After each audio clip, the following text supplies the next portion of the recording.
We're going to have a short week, as I'm sure you're already aware. You should upload your project tomorrow by 5. And there's a place on iLearn that you can upload a file. Please make everything into one file, whether it's a PDF or a Word document. Either one is okay with me, but what I'm looking for here is an explanation of what research you've been doing so far and an explanation of the assumptions that you're going to put into the cash flow diagram of your life. So the other thing that's due tomorrow by 5 o'clock is the homework assignment. You can either submit that in class or if you want to take it to my office, that's fine. You can bring it to me as long as it's by 5 o'clock. I'm going to be going to a wastewater treatment plant with another class. We're going on a field trip tomorrow afternoon, so just slip the assignment under my door if I'm not in when you need to stop by to submit the assignment. Did you have a question? No? Yeah? So first off, we don't need to upload the Excel file, right? That's right. I'm not necessarily interested in the cash flow diagram. If you've got it, I'll take a look. But what I'd like to see is what research and what assumptions have you made about your income and expenses. So everything from the income, the expenses, and everything, we should write our assumptions, and that's it. I'll provide you with the sources, our assumptions. Yeah. That's it. Yeah. And you know, a lot of the questions I've got so far have made it pretty clear that the students haven't actually read the assignment yet. So if you haven't done that, I definitely would suggest you read through the project description before you make your submission tomorrow, just to get to remind yourself what the project is really all about. Okay, we're talking about payback analysis today, and we've already done a little bit of payback in previous lectures, and so the first part of this will probably be a review. But there are some new Excel functions that make our lives quite a bit easier, so I'm going to show you how to do that. In Chapter 13, it identifies a couple of new phrases and variables we're going to use. The first one is the payback period, and it uses the variable n sub p for that. It's defined as the amount of time it takes for whatever the benefit of a project is, whether it's revenue that's being generated or cost savings for a company, whatever the benefits are, how long it takes to cover the original investment and a rate of return I. That is different from simple payback because in the case of a simple payback, you assume that there's no interest that has to be returned. So if you have an I of 0%, then simple payback is just how long it would take to cover the original investment with whatever the benefits are that's being generated. And so the recurring amount is the discounted payback. That's an annual series where it's an inflow to you in the form of cost savings or revenue, and they're equal quantities, so it's an A, an annual series. And it may not be annual, of course. When we say annual series, that could mean monthly if the period is months. But we discount it from the future to the present at I. So payback analysis is how long it takes to cover your original investment. And we have to be cautious with payback analysis because it's not always going to identify the best project depending on how we use it. We have to be a little bit careful because I hear lots of clicking. Right now there shouldn't be any clicking. Right? This isn't browse the internet time. This is listen to the lecture time. Okay. So payback analysis should be used as a screening tool, meaning that you would never select a project where over the course of its expected lifetime you can't pay back the original investment. And so you compare the payback time to the useful life. And so the criteria that you'd set for yourself is if the useful life is less than the payback period, then the alternative should be discarded. You can use payback analysis to compare projects, two or two alternatives that you're being presented with. And if they have the same useful life and the same revenue that they generate, then naturally you'd pick the one that you can pay off the quickest. But it won't always be the case that two items you're considering have the same life and the same revenue. So if you have the situation where you're doing a payback analysis and you're comparing two dissimilar projects, I'll give you the warning here that sometimes you can get the wrong answer if you just choose the one that pays off the most quickly, because built into the payback analysis assumption is that you disregard everything that happens after the item is paid off. And so the implication of that is sometimes you have items that will continue to function long after their payback period. And so you have to do a present worth analysis to find out the actual value of an item that's going to continue well beyond its payback period. And that's what we have in today's in-class exercise. Does everyone have a copy of that with them? Okay, we're going to do this in several steps. What we're faced with in this analysis is we're going to be purchasing equipment that has an expected useful life of 18 years. The equipment initially costs $92,000 and generates $11,000 each year. So we can do payback analysis using the table lookup factors, and I've included the 8% table lookup factor on the back side of the page there. And so I'm not going to remind you how, but use the table lookup factors to find out approximately how many years is it going to take to pay off this equipment if you're getting $11,000 in revenue every year and it costs $92,000. This isn't simple payback. We are considering the interest rate, and so that's why I've provided the table. And it says in the problem statement to round up the number of full years. So round up, and that will tell you actually when it is paid off, not when it's nearly paid off. And then, once you've done that with the table lookup factors, then turn on Excel and create a spreadsheet that has the following column titles: the year, the amount, which means you're putting together a cash flow diagram with the year and the amount, the PV of the amount, and then unrecovered investment balance. So this unrecovered investment balance is when we've seen payback analysis in the past. And finally, in part C, I introduced that new function that we haven't used before. At least I don't think I've introduced NPER function.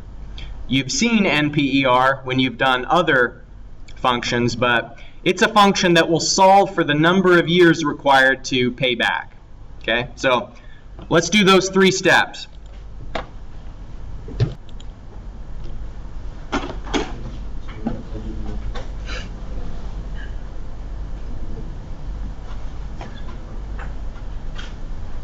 So in the problem statement, it says P is 92,000 and A is 11,000. So all you have to do is find either P divided by A or A divided by P and look for whatever row gives you the same ratio as you calculate 92,000 divided by 11,000, right? It's been a while since we did the unrecovered investment balance column, so let me refresh your memory on how to do that. First of all, we have to get the PV of amount, so it's equals PV, and then the rate we anchor. The N will be whatever row we're on. Skip over the payment, and then it's the negative of the amount for the future value. And then that will give us all of the amounts when we drag that down through. All right, the unrecovered investment balance for the first year is just the amount that you've spent. Okay. Now for the next one, if we have a revenue of $10,000 coming in and our previous unrecovered investment balance is $92,000, then the new unrecovered investment balance will be the one from the last year plus whatever revenue came in. So it's going to be equal the previous year plus the present value of that year's revenue. And so it should be negative 81,800 for the next one. And then we can just drag through all of them like that. And it can show when we go from having a negative unrecovered investment balance to now we've paid off the item and are making a cumulative profit. All right. All right, so from the table lookup factors, if you do P divided by A, the ratio is about 8.4, right? So if you look in this column, where is 8.4? It looks like it's between 14 and 15. So that tells us the break-even should be between 14 and 15 years. So that's one way to do it. The next is through the unrecovered investment balance. As we look at this, we can see the unrecovered investment balance is going down, and it finally goes from negative to positive between 14 and 15 years. So it would take 15 full years for it to be paid off. In 14, it's almost paid off, but not quite. After 15, you've paid it off and actually have some profit as well. Okay, the NPER function is a nice addition to the functions that we know. We just say equals NPER, tell it a rate. Payment, what does it mean by payment? Well, the whole question is originally about if you are spending $92,000 and you're receiving a revenue of $11,000 on a periodic basis, how long does it take, how many payments does it take to cover that? So the payment it's asking about is the $11,000 that we're continually receiving, and the present value is the $92,000 investment that we originally had to try and cover. So it's 14.4 years. You don't need to put the negative sign. Apparently not. Yep. All right. NPER, great function. Any questions about the part 1 before we move on? Okay, on part 2, it's the warning is going to be illustrated here. Remember, I gave you the warning that you can use payback analysis as an initial screening tool. And in the in-class exercise that we just did, the useful life, it says here the useful life is going to be 18 years. And so what does our initial screening tell us? Should we consider the item or not consider the item? What's our criteria when we're using it for initial screening? The item will last for 18 years and we pay it off in 14, 15, right? So that's okay, it's fine. The danger is if the useful life is less than the payback period. You should definitely disregard the alternative if the useful life is less than the payback. But here we found the payback is 14.4 and the useful life is 18. So for our initial screening, everything's fine. Okay, now the warning though was that when we are comparing alternatives, sometimes the payback period can give you a different answer than the actual present value of the cash flow, because the payback ignores everything that happens after the item is paid off. Okay, now I'm going to illustrate that warning in part 2. I'd like you to find the payback period for both machine X and machine Y. And in part A, I'm asking you, based on the payback time, which equipment looks better? And normally we'd say whatever you pay off more quickly, that's the better alternative. But that won't be the case in this one. Because if we continue to examine the cash flow diagram after the payback period, then what we'll find is that the present worth of the alternatives makes the other option look a little bit more attractive. All right? So follow steps A and B on this one. You can use the NPER function for machine X, but you won't be able to use the NPER function for machine Y. You're going to have to use another way to find the payback period. You'll have to do the unrecovered investment balance to find the payback period for alternative Y.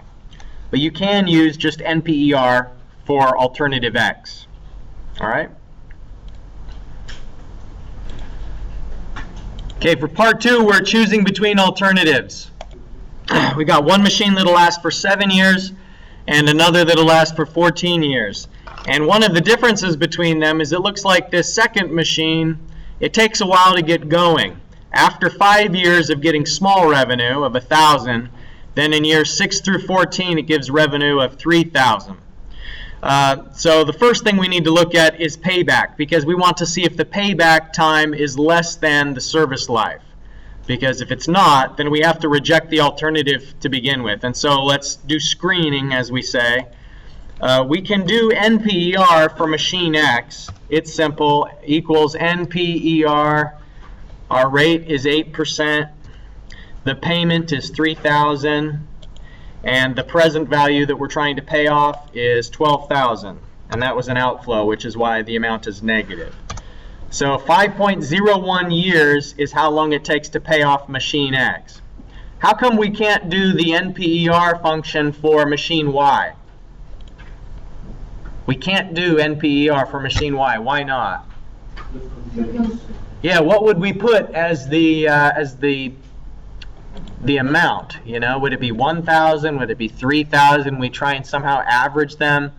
So to avoid that altogether, we'll just do the same method that we did before, where we have the amount, we've got the present value of the amount, and we're watching to see where does the unrecovered investment balance go from negative to positive. And so doing that, you know, here's our equals PV of the amount. Here's our rate. N is whatever row we're on. Skip over the payment, and each one of these is going to be a future. So we put negative, and then click on the future amount that we're discounting, and we can drag that through. All right, so these are for each row the present value of this amount. So $3,000 paid in year 10 has a value of $1,389 at year 0. And then the unrecovered investment balance starts with the original outflow, and then for previous years it's going to be, for the next year after that, it'll be the previous year plus whatever the present value of the revenue for that year is. And we can drag it through. All right, and by looking at this, you can see it crosses from in the negative to the positive after 7 years.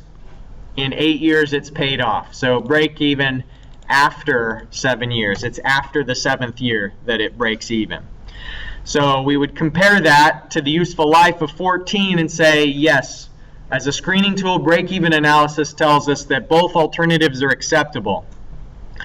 In both cases, the payback time is shorter than the estimated service life, and that's good.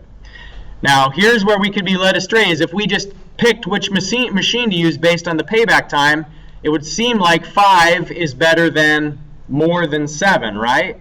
But doing that would neglect all of this revenue that we're getting in the future. And so we need to calculate the present worth of both alternatives. They have different useful lives, and so we have to repeat machine X to know what's the present value of that. To compare alternatives, they both have to finish after 7 years.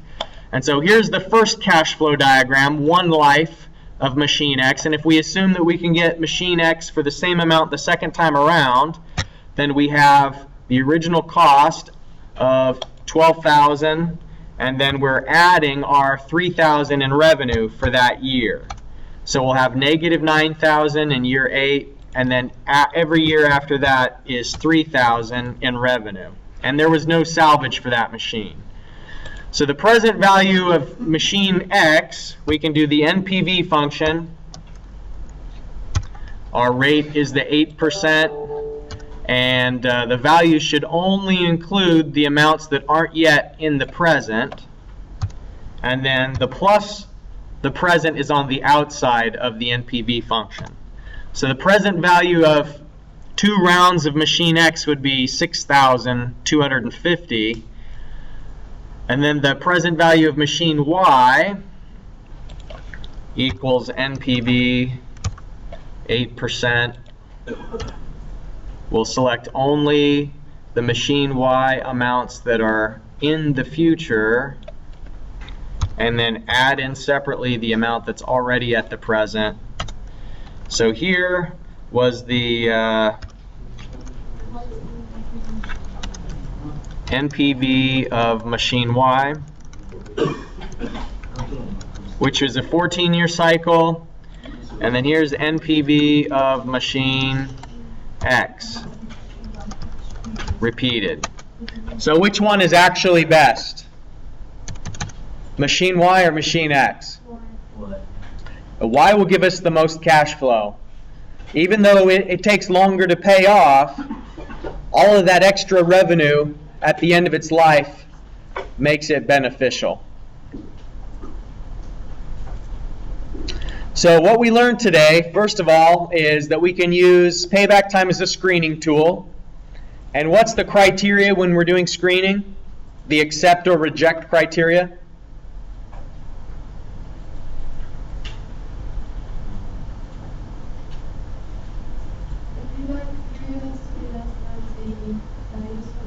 Perfect, that's right. Payback time has to be less than the useful life. If you can't pay it off before it needs to be thrown away, you shouldn't buy it, whether it's a car or any other kind of investment. All right, and that's what we did in part 1. And in part 2, we took a look at the warning.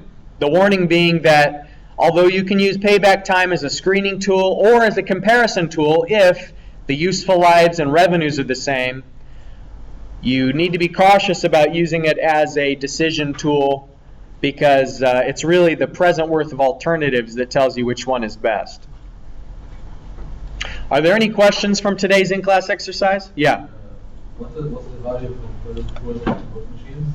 Okay, the machine X value should be 6,249. And the machine Y value is 8,747. I'm not getting the right answer for machine. Well, anybody else get 6,000? Do you have the 9,000 in, hold on a second. Oh, we need to do it, the purchase should be in year 7, right? Let's see. 1, 2, 3. Yeah, we need to do the purchase in year 7, not in year 8. So, negative 9,000, and then it's 3,000. 5,730?